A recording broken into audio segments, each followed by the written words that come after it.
जय हिंद साथियों, सैनिक समाचार इंडिया में आप सभी का स्वागत है। साथियों, जिंदा रहने के लिए इलाज यानी ट्रीटमेंट करवाना पड़ता है और इलाज के लिए जिंदा होने का प्रमाण देना पड़ेगा। इस बात को साबित कर दिया है ईसीएचएस डिपार्टमेंट ने। साथियों, खबर हमेशा अच्छी नहीं होती है, कभी कभी ऐसी खबर भी आ जाती है जो हमें सोचने के लिए मजबूर कर देती है। और आज ईसीएचएस ने एक ऐसा नियम बनाया है जिस पे आपको हंसी भी आएगी और दुख भी होगा। क्या आपको जो इलाज पाने के लिए अपना जीवन प्रमाण पत्र देना पड़ेगा?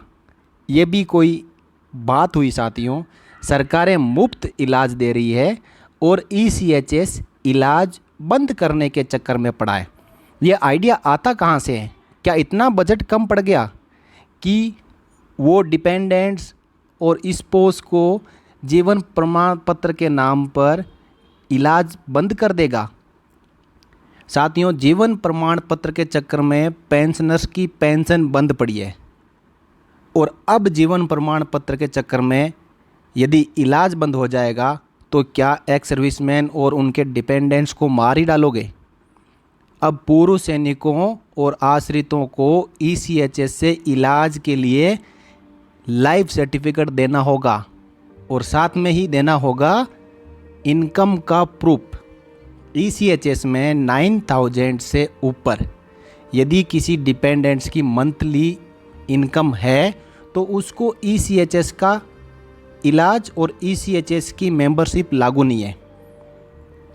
उसके लिए एक एक्स सर्विसमैन ये डिक्लेरेशन देता है कि उसकी जो मंथली इनकम है, उसका मदर हो चाहे फादर हो चाहे वाइफ हो या उसके बच्चे हो, जिनको ये ईसीएचएस ट्रीटमेंट इंटाइटल है, ये एक डिक्लेरेशन दी जाती है कि उनकी मंथली इनकम 9,000 से ज़्यादा नहीं है। अब उस पूर्व सैनिक की इस डिक्लेरेशन से ईसीएचएस डिपार्टमेंट संतुष्ट नहीं है, क्योंकि उसके पास में बजट नहीं है, सरकार बजट में कटौती कर रही है, तो वो ईसीएचएस लाभार्थियों की छंटनी करना चाहता है। आज इस वीडियो में मैं आपको कंप्लीट वो लेटर के बारे में यहाँ पे विश्लेषण करके समझाऊंगा कि ईसीएचएस ने कितना गलत कदम उठाया है पूर्व सैनिकों के अहित के लिए। आइए साथियों, देखिए साथियों, सेंट्रल ऑर्गेनाइजेशन ईसीएचएस सेना मुख्यालय न्यू दिल्ली द्वारा 6 जुलाई को एक लेटर जारी किया गया है। इसमें कहा गया है कि annual validation of ECHS membership of dependents by submission of life certificate and eligibility documents by primary beneficiaries. इस सब्जेक्ट का मतलब है कि जो पूर्व सैनिक है, जो प्राइमरी बेनिफिशरी है ईसीएचएस का, उसको अब उसके डिपेंडेंट्स का लाइफ सर्टिफिकेट भी देना पड़ेगा और उसकी योग्यता के कागजात भी ईसीएचएस को जमा कराने पड़ेंगे। यहाँ पे कुछ एक लेटर्स का रेफरेंस दिया हुआ है। मैं अब आपको पैरा वाइज इस कंप्लीट लेटर के कंटेंट को यहाँ पे समझाऊंगा ताकि इस नई गलत योजना के बारे में आपको कंप्लीटली जानकारी मिल सके। देखिए साथियों, इन्होंने बताया है कि जो एक ईसीएचएस मेंबरशिप के लिए एलिजिबिलिटी क्राइटेरिया होता है उसके बारे में इन लेटरों में पूरी जानकारी दी हुई है। The environment was informed of the documents to be checked as a proof of income to establish the eligibility of dependents and the procedure to be adopted vide letters referred at para above. जितने भी ऊपर letter दिए गए हैं उनके अंदर dependents की जो ईसीएचएस के लिए एलिजिबिलिटी है उसके बारे में कंप्लीट प्रोसीजर बताया हुआ है और वही प्रोसीजर अभी तक फॉलो होते हुए आ रहा है। लेकिन भारत के डिजिटल ज़माने में जो आईटी इनेबल्ड प्रोसीजर है उसको अब ईसीएचएस में भी इंट्रोड्यूस कर दिया गया है। यानी जो आईटी है वो ईसीएचएस में भी अब आ चुकी है और जब ये आईटी आ चुकी है तो सब कुछ ऑनलाइन होगा। जो इनकम का प्रूफ है चाहे लाइफ सर्टिफिकेट है, ये सब चीज़ें भी अब ईसीएचएस को देनी होगी। आगे देखिए, it is proposed to obtain annual life certificate for all beneficiaries and eligibility certificate for all dependents from the primary beneficiary। जो पूर्व सैनिक है उससे उसके सभी डिपेंडेंट से हर साल ECHS द्वारा एनुअल लाइफ सर्टिफिकेट मांगा जाएगा और उनकी योग्यता का प्रमाण पत्र भी मांगा जाएगा कि वो ECHS बेनिफिट के लिए योग्य हैं या नहीं। The annual life certificate of the primary beneficiary who is earning pension is propose to be linked with project Sparsh. जो पूर्व सैनिक होगा यानी जो एक्स सर्विसमैन है उसका लाइफ सर्टिफिकेट ये नहीं लेंगे, उसका लाइफ सर्टिफिकेट ये स्पर्श से ले लेंगे। इस ECHS के सॉफ्टवेयर को ये स्पर्श के साथ में जोड़ देंगे।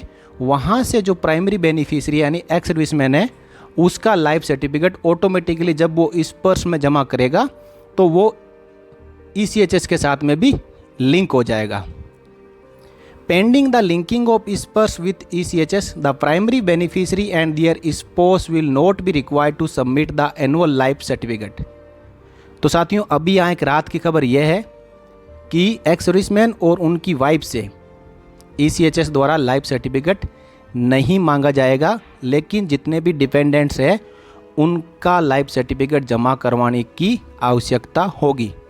However in case of demise of the primary beneficiary और द स्पाउस, और यदि प्राइमरी बेनिफिशियरी यानी एक्स सर्विसमैन या उसकी वाइफ में से कोई किसी की डेथ हो जाती है तो जिसकी डेथ हो जाती है उसके ECHS कार्ड को बंद करवाने का पूरे स्टेप्स इस लेटर द्वारा फॉलो किए जाएंगे। यानी जैसे ही किसी की डेथ हो जाती है एक्स सर्विसमैन या उसकी वाइफ की, जिसकी भी डेथ होती है उसके कार्ड को जल्द से जल्द बंद करवाया जाएगा।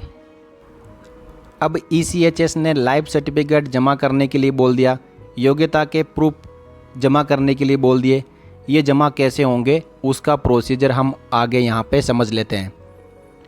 आप पैरा 5 में देखें, प्राइमरी बेनिफिशियरी को ही ये सब कुछ करना पड़ेगा।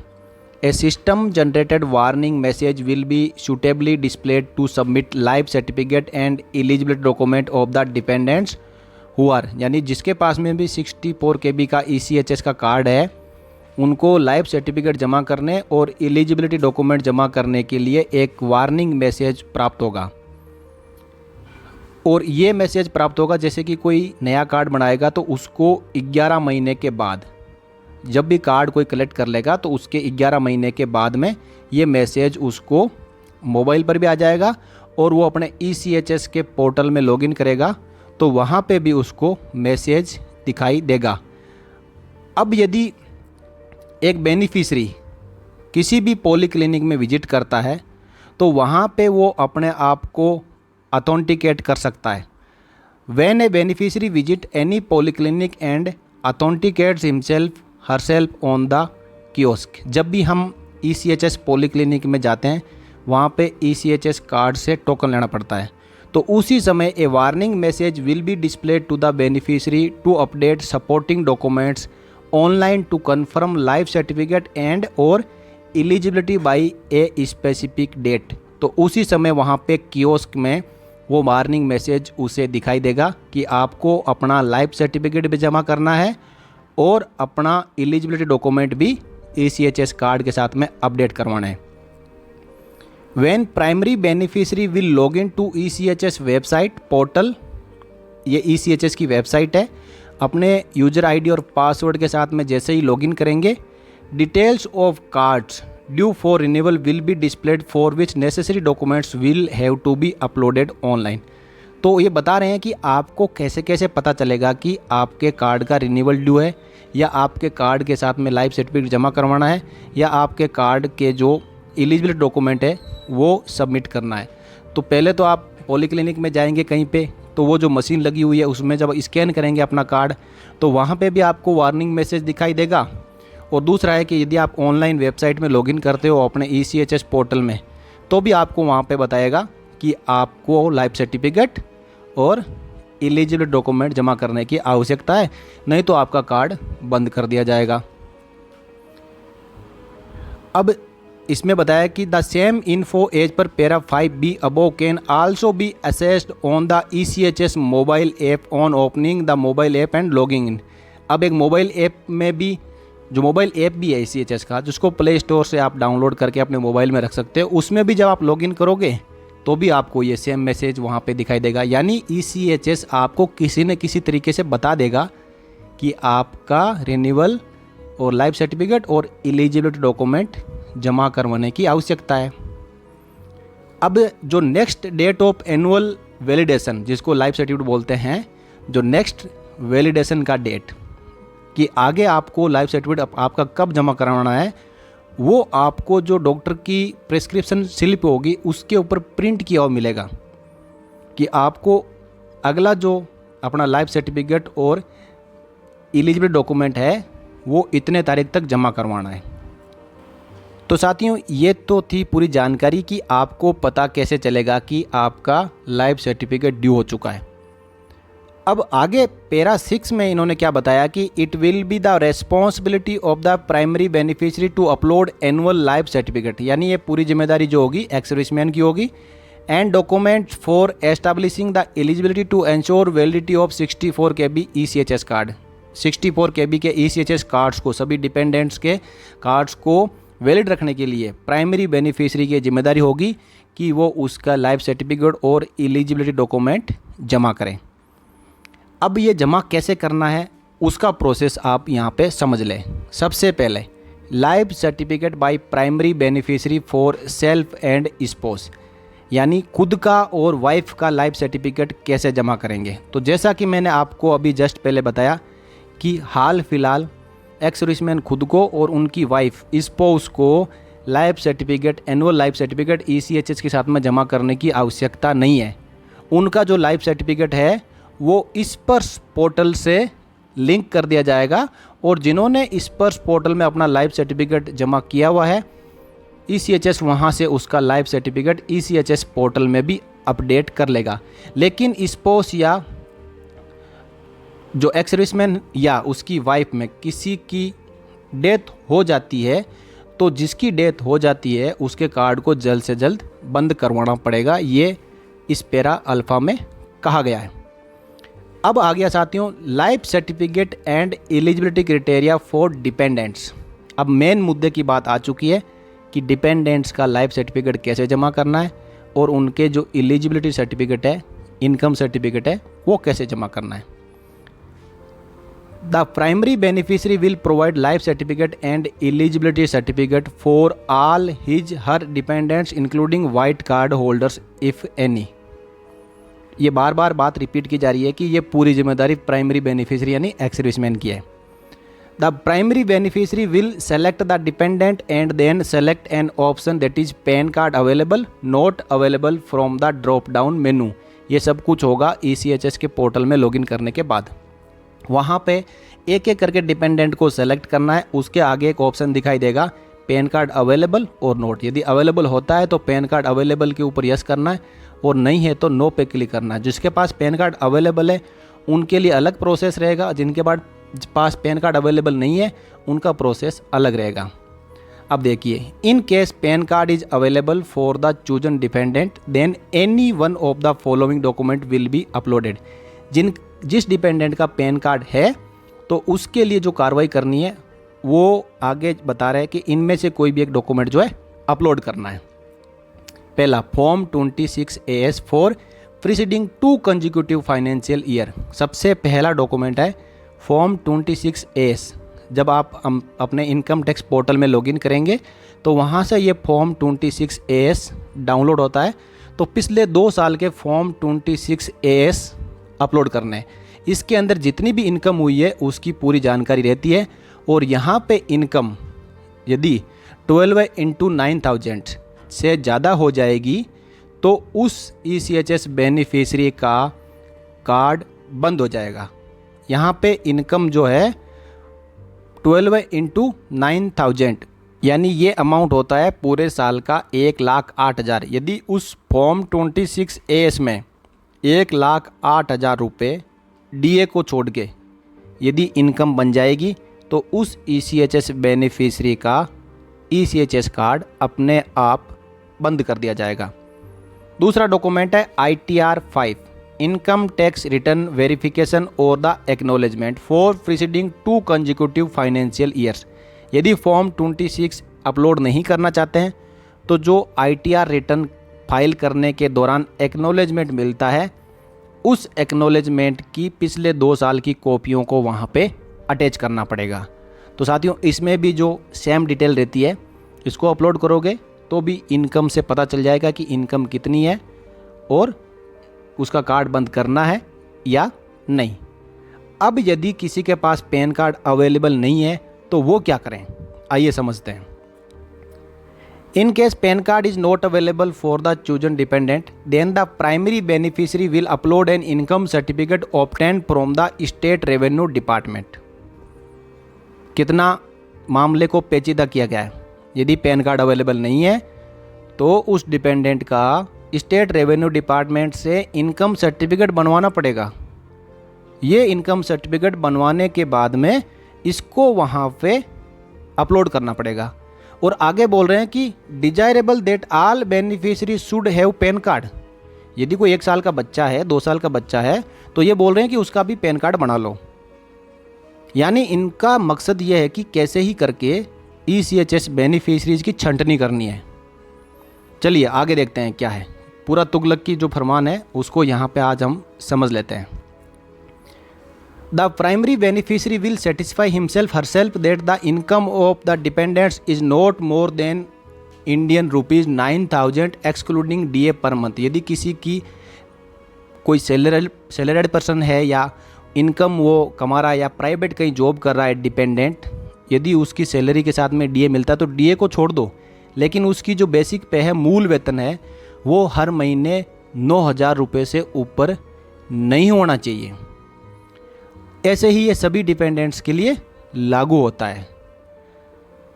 अब साथियों, in case of parents the combined income of father and mother should not exceed rupees 9,000 excluding DA per month.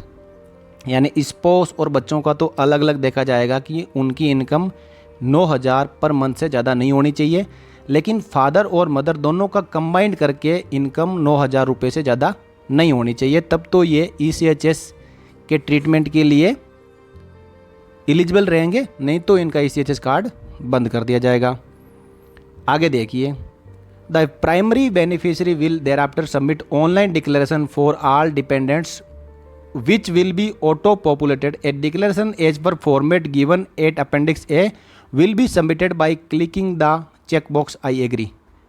अब एक चीज़ को 4-5 बार मांगा जा रहा है कि 9,000 से ज़्यादा नहीं है, 9,000 से ज़्यादा नहीं है, 9,000 से ज़्यादा नहीं है, और उसके साथ में एक डिक्लेरेशन भी पूछा जाएगा। आप पहले सैलरी के बारे में पूछ रहे हो कि 9,000 से ज़्यादा पर मंथ इनकम नहीं है, फिर एक चेक बॉक्स के थ्रू आप डिक्लेरेशन मांगोगे, तो इतना कौन सा बड़ा गुनाह कर रहा है वो एक्स सर्विसमैन? इलाज ही तो करवा रहा है, और इलाज तो एक राइट्स है, ट्रीटमेंट एक राइट्स है। हॉस्पिटलों में फ्री इलाज दिया जा रहा है सभी स्टेट गवर्नमेंट और केंद्र सरकार द्वारा, तो ECHS को इतनी तकलीफ क्यों हो रही है? तो बार बार उस एक्स सर्विसमैन से पूछा जा रहा है check box, declaration, income certificate, 26 AS, ITR 5 acknowledgement. इलाज के नाम पर इतना बड़ा बाउंडर क्यों मचा रखा है? चलिए कोई बात नहीं, आगे देखते हैं। आगे इन्होंने अपने फरमान में क्या लिखा है? Action by OIC parent polyclinic. अब ये काम आपने कर दिया, ECHS के पोर्टल में लॉगिन करने के बाद 26 AS अपलोड कर दिया, ITR, इनकम सर्टिफिकेट और डिक्लेरेशन, चेक बॉक्स सब कर दिया। अब इसके बाद OIC पेरेंट पॉलीक्लिनिक का क्या काम रहेगा? OIC पेरेंट पॉलीक्लिनिक उस रिक्वेस्ट को अप्रूव करेंगे, आपके पूरा डॉक्यूमेंट चेक करेंगे कि कहीं 9,001 रुपीज़ पर मंथ इनकम तो नहीं होगी है, ताकि इसका कार्ड फटाफट बंद किया जाए। ये पूरा चेक करने के बाद में OIC पेरेंट पॉलीक्लिनिक अप्रूव कर देगा। यदि डिपेंडेंट्स की इनकम पर मंथ 9,000 से नीचे है तो जो ECHS का कार्ड चलता रहेगा, नहीं तो बंद कर दिया जाएगा। चलिए आगे देखते हैं और क्या इसमें लिखा हुआ है। Extension of validity. साथियों, जब एक बार आपका कार्ड दोबारा से अप्रूव हो जाएगा तो 12वें मंथ की आपको वैलिडिटी मिल जाएगी। Once the actions as above are completed by the OIC, the validity of all 64 KB ECHS card will have been approved by OIC parent polyclinic will be further extended by 12 month। जैसा कि pension वाले case में होता है कि एक बार life certificate आपने जमा कर दिया तो अगले 12 महीने आपको पेंशन मिलती रहेगी, और 12 महीने के बाद आपको दोबारा से अपना लाइफ सर्टिफिकेट जमा करना पड़ेगा। वही सेम प्रोसीजर ECHS कार्ड के लिए ये अडॉप्ट कर लिया गया है। Those card which have been rejected by OIC parent polyclinic will get blocked on completion of 12 month from date of issue / date of last successful validation और verification. यानी जो कार्ड OIC पेरेंट पॉलीक्लिनिक द्वारा reject कर दिए जाएंगे वो 12 महीने के बाद में बंद हो जाएंगे। अब जो एक्सपायर्ड ECHS कार्ड है उनके लिए क्या किया जाएगा?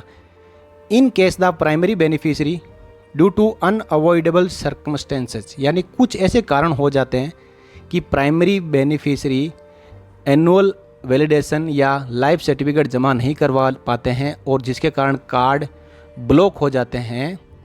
The OIC parent polyclinic will be authorised to extend the validity of the card by 3 month. फिर आपको एक 3 महीने का तोहफा दिया जाएगा, एक भिक्षा दी जाएगी कि आप 3 महीने और इलाज करवा लो।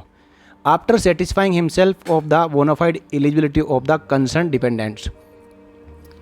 तो ये साथियों एक दे दिया आपको कि यदि गलती से आपका कार्ड बंद हो गया है तो आप अपने प्रॉपर डॉक्यूमेंट लेके जाएं और 3 महीने के अंदर उस कार्ड को वापस अनब्लॉक करवा सकते हैं।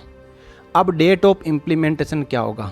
अभी तक तो हमने पूरा प्रोसीजर समझ लिया, लेकिन ये लागू कब होगा? तो आइए, many 64 KB ECHS card have been handed over to the beneficiary in last 2 years.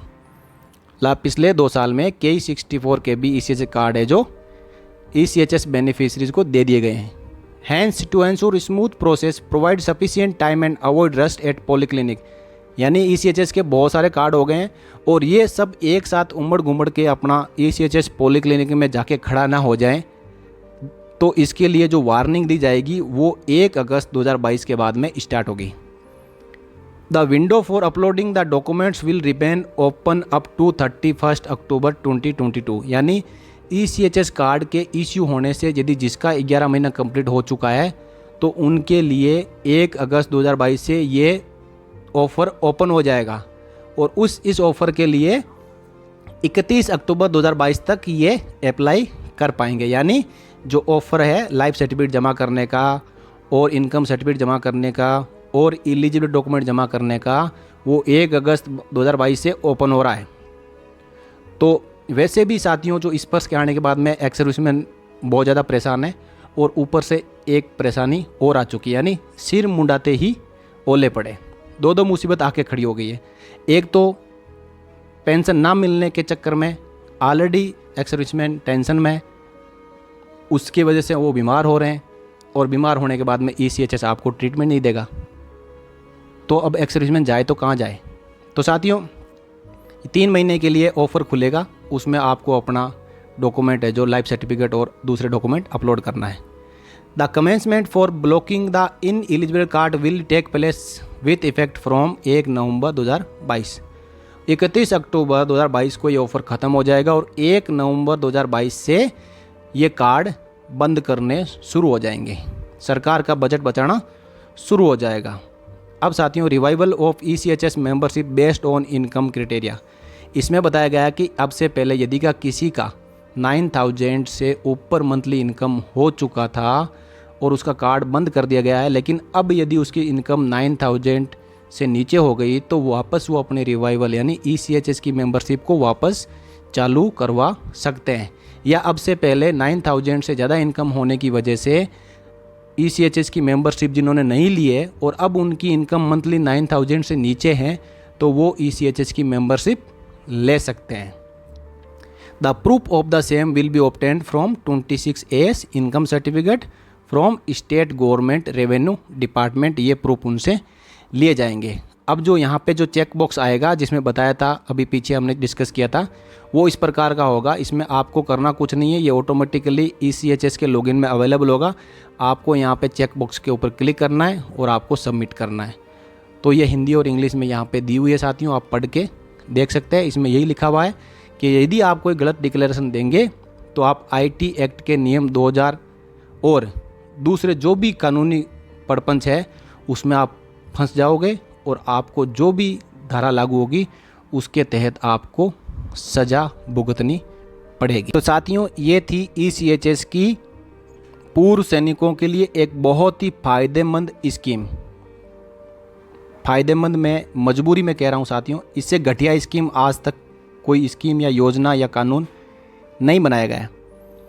अब साथियों, इसके ऊपर आप कमेंट ज़रूर करें कि क्या आपको किसी भी लेवल तक ये आपको अच्छी लगी।